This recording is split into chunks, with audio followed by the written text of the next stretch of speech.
بسم اللہ الرحمن الرحیم۔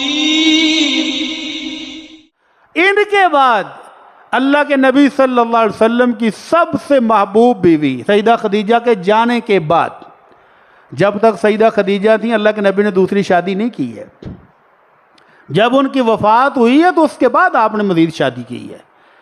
ان شادیوں میں سے جبکہ آپ کے گھر 9 بیویاں بھی رہی ہیں، 11 بھی رہی ہیں، ان میں سب سے زیادہ چہیتی، سب سے زیادہ محبوب، سب سے زیادہ لاڈلی ام المومنین عائشہ رضی اللہ تعالی عنہا ہیں۔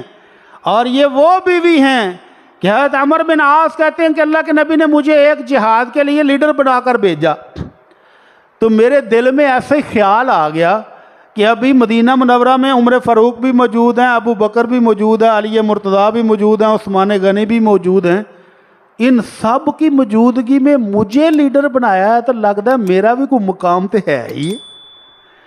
تو میں نے ایسے ہی ذرا دل کا شوق پورا کرنے کے لیے جا کر پوچھ ہی لیا، یا رسول اللہ صلی اللہ علیہ وسلم ای الناس احب الیک، میرا خیال تھی کہ اللہ کے نبی کہیں گے کہ عمر تو مجھے سب سے زیادہ پیارا ہے اس لیے لیڈر بنا کے بھیج رہا ہوں۔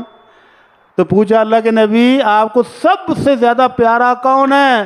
تو آمنہ کے لال کی زبان مبارک سے نکلا عائشہ، سب سے زیادہ لاڈلی اور پیاری میری بیوی تم سب کی ماں عائشہ ہے۔ میں نے کہا نہیں اللہ کے نبی مردوں میں سے بتائیں۔ آپ نے فرمایا ابوہا، اگر مردوں میں سے پوچھتے ہوں تو عائشہ کے ابا جان ابو بکر مجھے محبوب ہے۔ میں نے کہا یہ تو کام خراب ہو گیا۔ پھر پوچھا ثم ای، اللہ کے نبی ابو بکر کے بعد فرمایا عمر۔ پھر میں کیا یہ تو کام لمبا ہی ہو جانا ہے، تو میرا نہ ہو سکتا سب تو آخر تے ہی آئے، تو چپ کر کے شرافت نہ بندیا چل جدھر جانا ہے، جہاد پہ جا رہے ہو شکر کرو اللہ کے نبی نے تمہیں امیر بنایا، لیڈر بنایا، چپ کر کے لیڈری انجوائے کرو، تو یہ گل رہن ہی دیو۔ تو اس حدیث سے بھی ثابت ہوا کہ اللہ کے نبی صلی اللہ علیہ وسلم کو خدیجہ الکبریٰ کے بعد سب سے زیادہ لاڈ اور پیار تھا تو ام المومنین عائشہ رضی اللہ تعالی عنہا کے ساتھ تھا۔ ایسی بیوی، سونکڑوں کے ہوتے ہیں نا آپس میں مسائل، تو ایک گروہ نے اعتراض کیا کہ اللہ کے نبی جتنے صحابی تحفے بھیجتے ہیں نا، کوئی دودھ بھیجتا ہے، کوئی گوشت بھیجتا ہے، کوئی پھل بھیجتا ہے، کوئی چیز تیار کر کے بھیجتا ہے، وہ اس دن بھیجتے ہیں جس دن آپ عائشہ کے گھر ہوتے ہیں رضی اللہ تعالی عنہا، اور جب دوسری بیویوں کی باری ہوتی ہے تو 7 دن 8 دن کوئی بھی نہیں۔ تو جب عائشہ کی باری ہوتی ہے سارے تحفے ان کے گھر جاتے ہیں، تو یہ انصاف نہیں ہے۔ تو اللہ کے نبی نے کوئی بات نہیں سنی، تو اسپیشل سفارش کرانے کے لیے سیدہ فاطمہ الزہراء کو بھیجا کہ بیٹی تو ہی جا کر اللہ کے نبی سے کہہ کہ یہ عائشہ کے ساتھ جو امتیازی سلوک کر رہے ہیں نا سارے صحابہ، تو یہ ہمیں وارے میں نہیں، یہ سب کے ساتھ برابر ہونا چاہیے، تحفہ جہاں آپ ہوں وہاں جائے۔ یہ کیا بات ہوئی کہ 8 دن تحفہ روکے رکھتے ہیں، جب عائشہ کی باری آتی ہے سارے ان کے گھر بھیجتے ہیں۔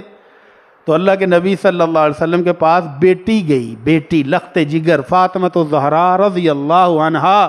ابو جان تو نے گل کرنی، جی بیٹی فرماؤ۔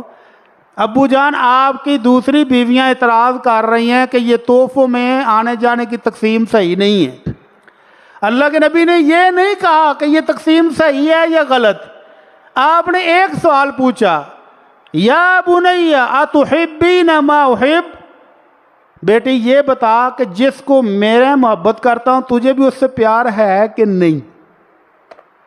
ہاں جی، اہل بیت کی سیدہ کو پوچھا جا رہا ہے کہ بیٹی یہ بتا کہ جو میرا محبوب ہے وہ تیرا بھی محبوب ہے کہ نہیں؟ تو بیٹی کہتی ہے بلا ابا جان کیوں نہیں، جو آپ کی محبوب ہے وہ میری بھی محبوب ماں ہے رضی اللہ عنہن۔